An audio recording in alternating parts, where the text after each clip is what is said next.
So I'm absolutely delighted to welcome Amy Blakeman, who is an accredited menstrual cycle coach with a significant number of years in HR, and she has married the two perfectly, because now she supports organizations to apply menstrual cycle based strategies to boost performance, and you know, who on earth would not want that? So welcome, Amy. Woo. Hi.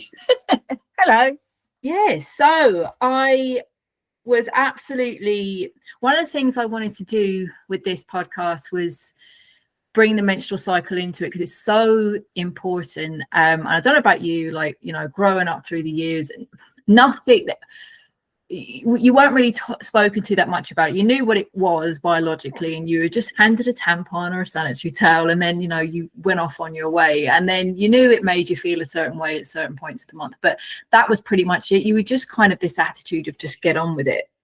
So I really wanted to talk about it, and I was so delighted to come across you, that there was someone who has such an interest and a passion for it, that is now sort of dedicated their time to bringing about this awareness. So I guess from your perspective, what does it mean to work in line with your cycle? Like what does that really look like, and the strategies involved with that? So just to take it back a step, and just to link in with what you've just said about what we sort of don't get told. We get very minimal information. We know what it is biologically, and we get all the products, and yes, we just need to get on with it.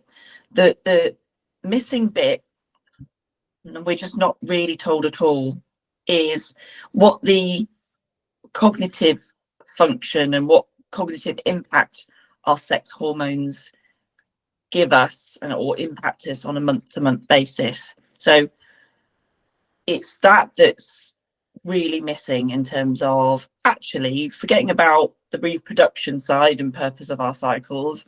Actually, what is the cognitive benefit? What is happening during a cycle to our brains on a cognitive basis, month to month? And the sort of the key three sex hormones, estrogen, progesterone, and small amounts of testosterone, give us different cognitive abilities at different parts of the month.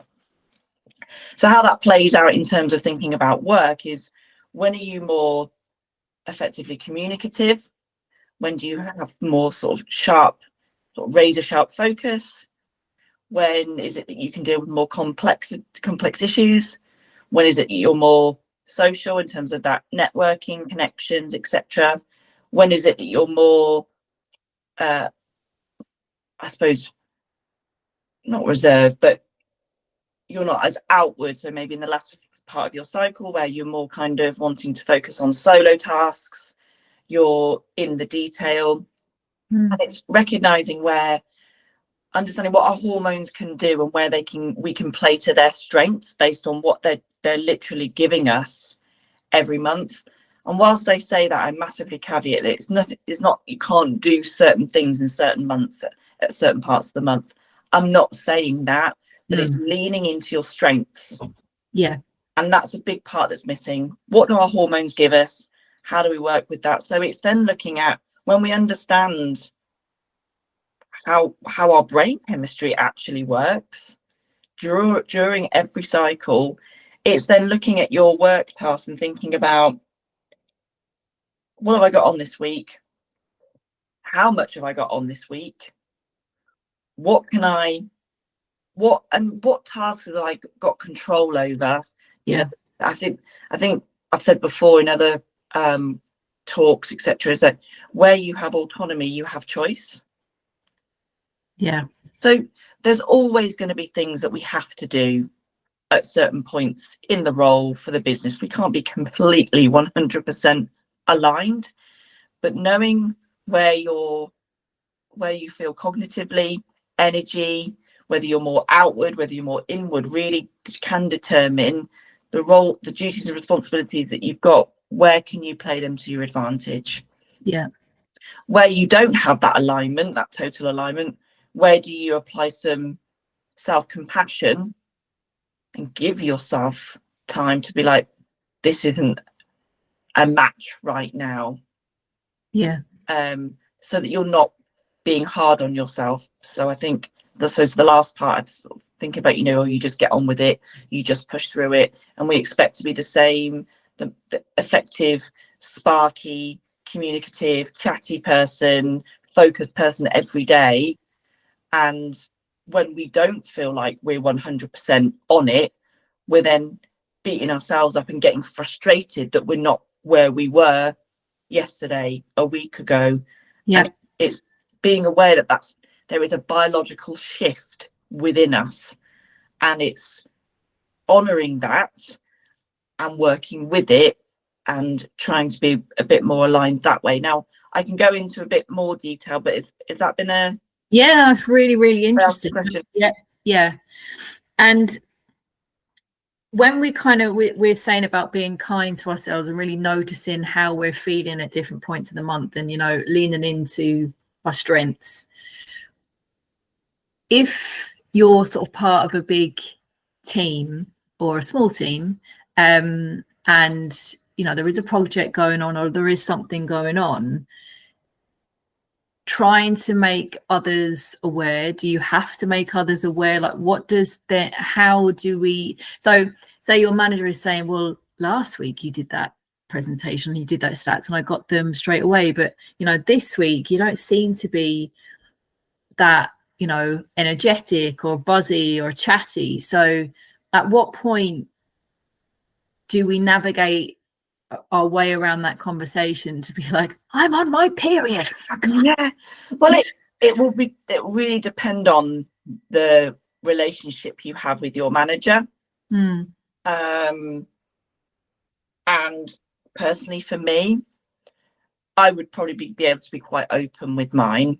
Yeah. But again, it's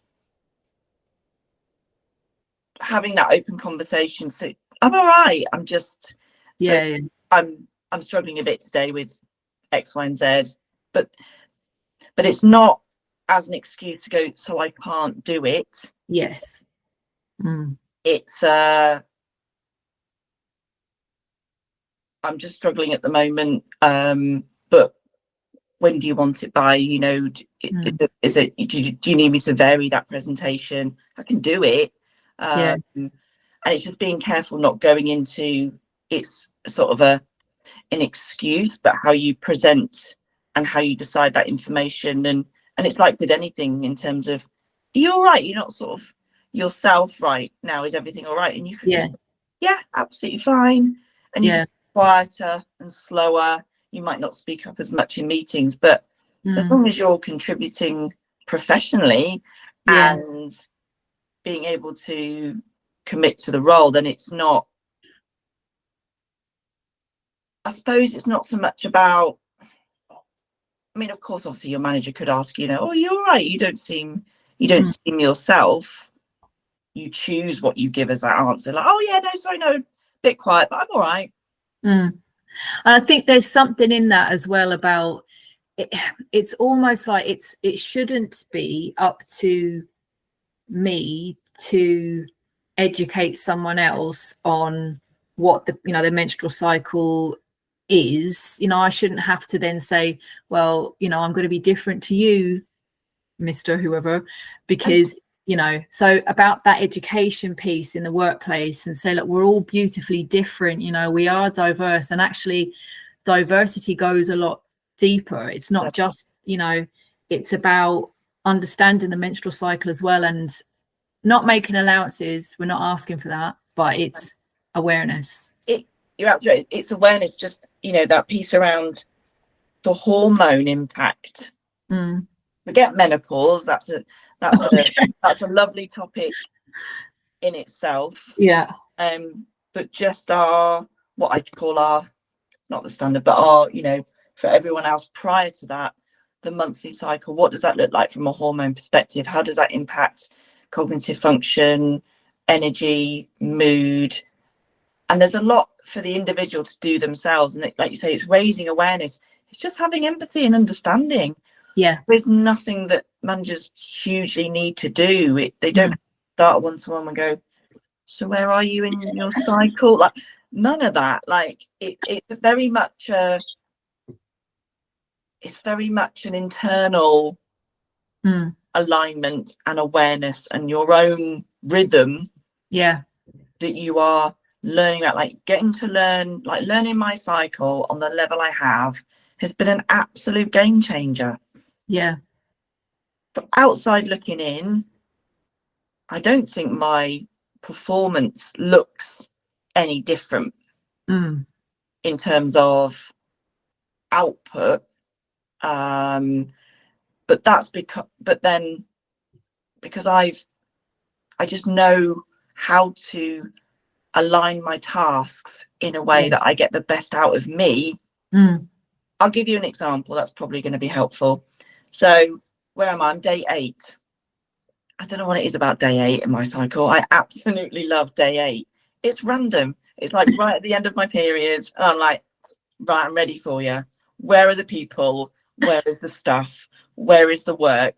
Because I've got the brain for it. So like yesterday I was planning for next week, and there's a few bits of chunky pieces of work to do, a lot around contracts, a lot about employment law, terms and conditions. And it's not just one thing. As you know, in HR, it links to something else. And if you've got this case law, how does that feed into a policy? Then you've got the template letters. And I've sort of front loaded my week next week, blocked out time, because that's where I've got the energy.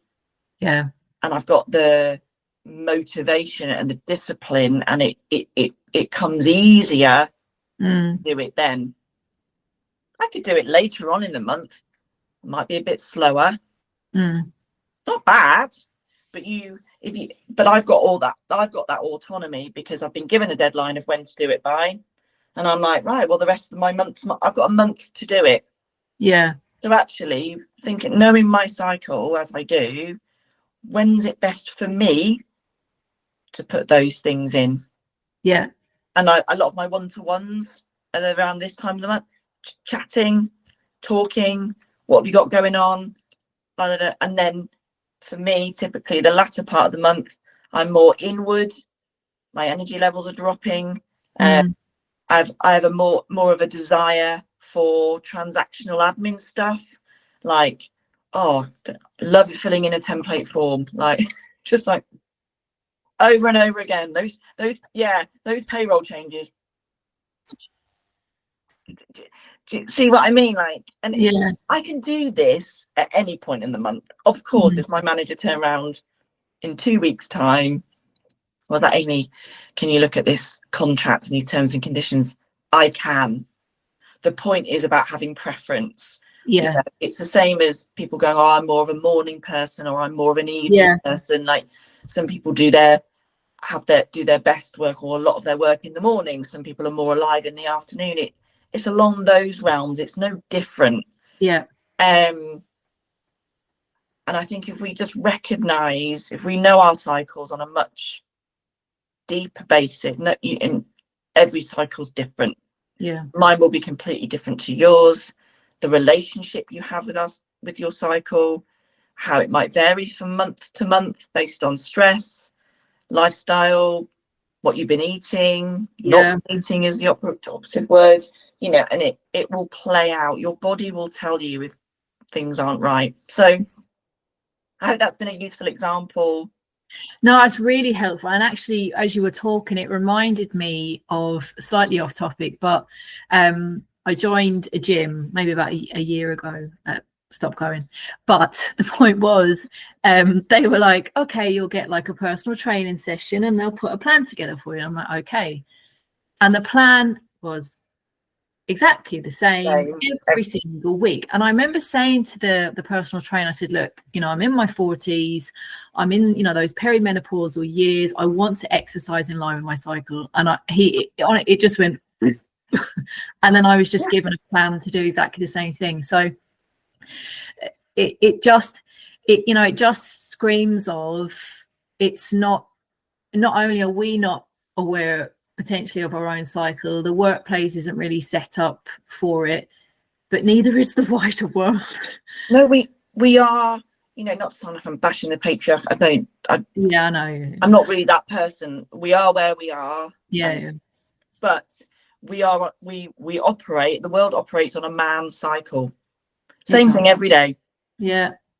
Men can, have a simpler biological system, boosted testosterone in the morning, they get up, they can do the same thing every day. Yeah.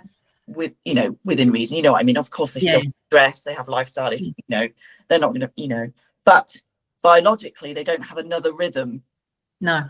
So they can get up, go to work, then as the day goes on, testosterone levels drop, they get sleepy, they go to bed, and then they wake up the next day, and then they repeat.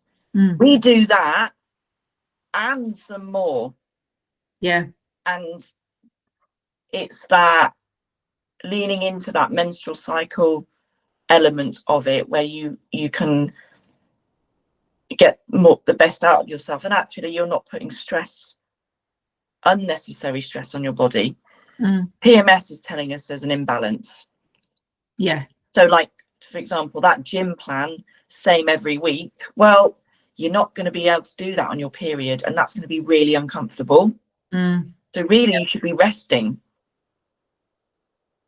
and moving slow. Like, it's natural, but it's trauma every month. It's a significant physical process.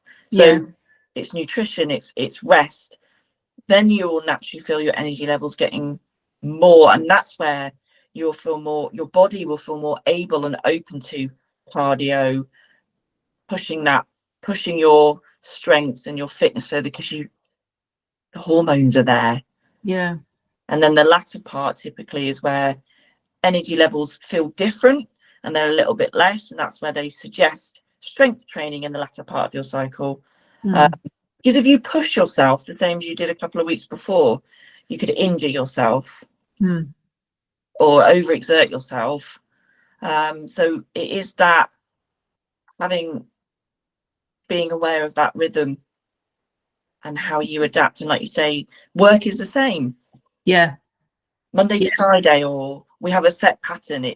And it's how you work around that. And again, where you have autonomy, you have choice. Like, how do you it's not necessarily just office jobs, but if you work for yourself and you have clients, when do you see the bulk of your clients? Where do you give yourself some time to scale it back? Where do you give that time to have complete downtime? Like when you're on your period, when you do need to rest, nurture, self-care, lots of nutritious food.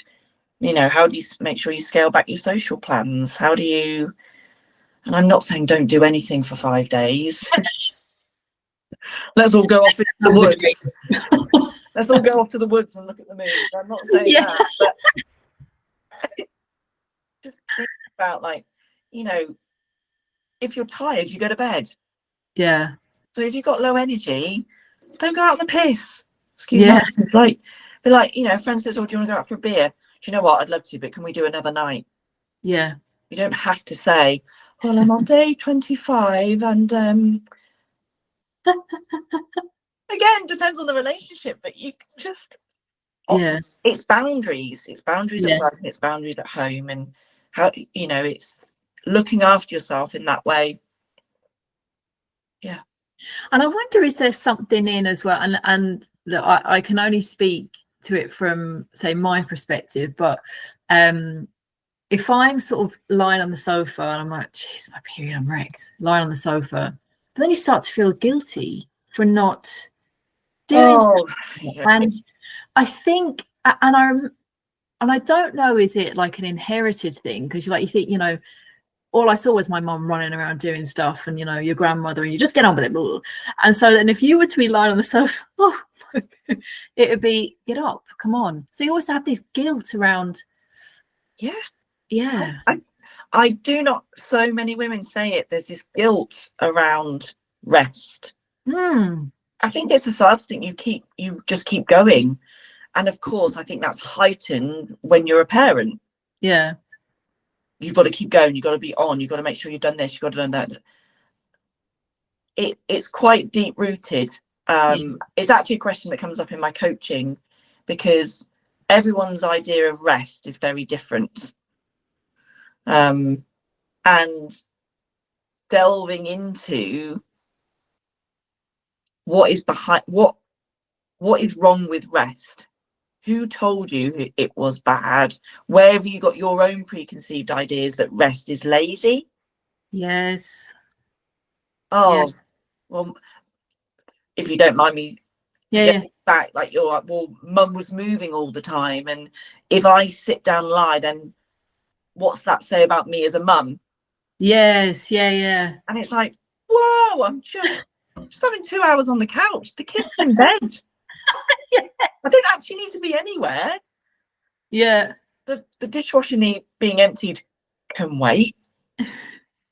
You know, like, I think sometimes it's a part of the work is like thinking about what bothers me about rest. And Yeah. I know when I was a kid, like, you know, my dad was very much like, right, come on, kids, out the house. You know, I felt like I couldn't sit and watch TV, especially if it was sunny. He was literally like throwing it out the door. And then me and my sister, like 8 years old, stood out on the street going, well, we're going to see if someone's around to play with, like, you know. And there was this thing like that. And even now, like, if it's so weird, I don't mind sharing. So like, dad was like, what have you been up to this weekend? I'd never tell him. I just flopped on the sofa. Because he'd think so I'm just like, oh, I potted about. I was just at home. But actually what I want to say is, for 6 hours I didn't move. Netflix checked I was still there. And I'm like, yes, I'm still there. I just haven't moved. So it's a big. I just get people to think about, what is it? How can you get rest that makes you're comfortable with? Because rest doesn't always mean literally standing still, lying still, doing nothing. However, if that's what you need, you've got to listen to it. And what's that conversation like with your partner or your support network when you do need to just lie? Like, and next time that happens to you, just think about what thoughts are coming up for you when you do just lie, because you need it. And that might not necessarily be cycle related. That just might be like, I have had such a long day, like in interviews or cases, or and your brain is just mashed. And how do you and how do you spend time with your family, or how do you make in a way that supports your body, but also how do you get that time away? So yeah, really good question. So many women struggle with that word rest. What does it mean? And actually feeling guilty for doing it. Like, this is just, I think this is societal pressure to keep being a present parent all the time. And I can't. I just can't. But one final question I have for you is around, we've all heard about cycle syncing, and especially in an office, and maybe not so much now because we're more remote, you're hybrid, but certainly before, sort of pre-COVID, you're in the office every day with your colleagues. And so is it a thing, cycle syncing? And actually then if that is the case and everyone's working together and their cycles start to align, what that means from a getting things done perspective, because usually you could tag team with someone and say, right, this week maybe I'll concentrate on maybe the sort of the low hanging fruit, but you are kind of in that stage where you can literally kick a door in, so here, you take this. But actually, what does that look like then if everyone ends up cycle syncing? Well, it's an interesting one, because the jury's out scientifically on that. The same with about that the moon has an impact on our cycles and things, and I think it's more of a symbolism aspect of it. And that's not to say people don't sync up, but the scientific data is lacking on it if it genuinely is a thing. However, if it happens to be that you're in a all-female team, it's really dependent on what the roles are, what is it you've got to do. is it a project where there's certain milestones to reach that week? Is it a team of PAs? Is it a hair studio?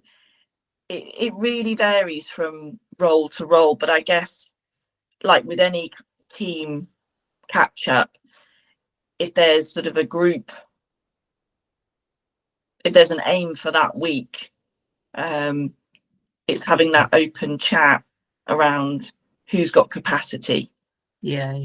Who's got capacity to pick it up, and if people are just a little bit more aware of their own work, but also perhaps where they are in their cycle, like, do they think, like for me, I'll pick it up because I've got the energy, I've got the motivate. I'll take this one for the team. I'll sort that out. Don't worry, I'll do that.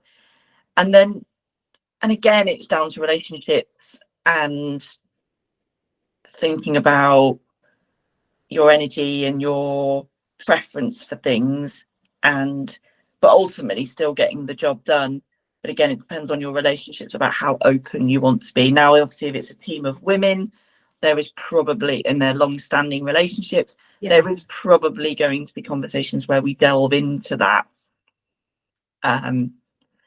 But very often it's a mixed gendered team, and the project milestones are the same regardless of whether you're cycle syncing or not. So it's thinking about how you present, how you contribute to your role in the wider team in a way that's effective, but unfortunately you're not always going to get an exact match. And ideally, I suppose, thinking for me, like when I'm at work and I'm on my period, my intuition's very different. It's much higher. I'm better at sitting back and listening. I have more of a different focus for reading, processing, planning, reflecting. And if it was a project, or we're talking about I'm going to be contributing in a slightly different way. But if it comes to me to go, Amy, can you run with this? Then you're going to do it. Yeah. You do it. And I hope I'm making sense, because it's not an exact match. It's like how you turn up for that. How do you, I'm sure we're both in HR, and you think you've got this investigation meeting or a disciplinary, and you think, oh, this is not landing on the right day. In an ideal world, this isn't happening on the day that it is.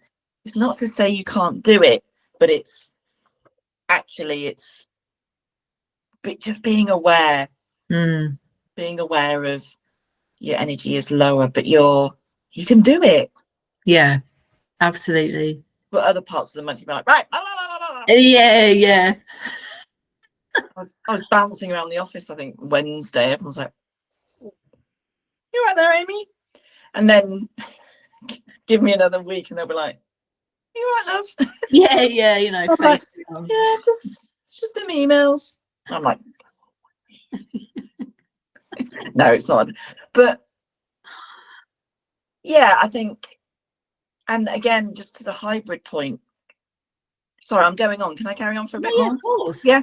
So the hybrid point, obviously that's not applicable to every single role, but I'll always sort of, because I'm from a corporate and HR background, obviously my first thought is office work, but a lot of roles now can be hybrid.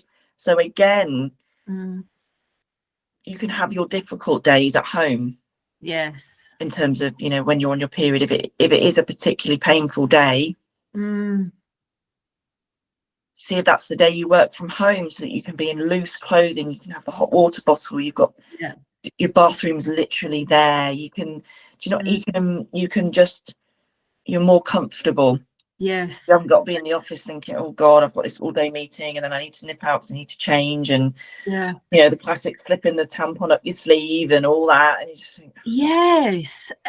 It's so funny you just said that, because I used to do that. I used to try and hide it up my sleeve, out my bag, and then go in, and then I saw like younger girls walking through the office with a pouch, and I thought, yes, you've got, just that is your pouch. It's nothing to be ashamed of. Why am I shoving this thing like up my nose so no one can see it? But then also like the paranoia as well when you're in the office, and I think it's just one of those things that we get paranoid about maybe, but have I leaked through? Can anyone see? It's horrific.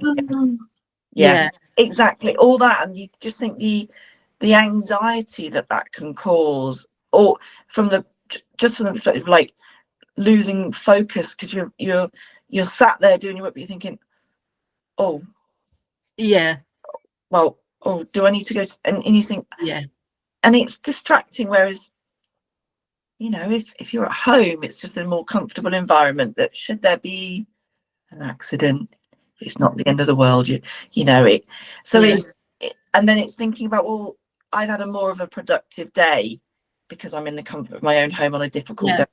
And it's thinking about that as well, like where do you, and then again, obviously, of course, where it's not a match, how do you take care of yourself in the office? And but that anxiousness is hard. There's a lot of work to be, and again, depends on the relationship with your manager. I know one girl in a previous role, every month she really struggled. She was like, there will be one day where I'm absolutely doubled over in pain. Without fail. So it had an impact on her absence, because she was like, I'm too unwell, but I know I'm going to be unwell on this day every month, and I'm getting tests and all this other stuff. But she could work from home on the easier days around that time, but there'd be one, maybe 2 days a month where she'd be off. What does that look like from a absence perspective? Because we know it's going to happen. And we can't.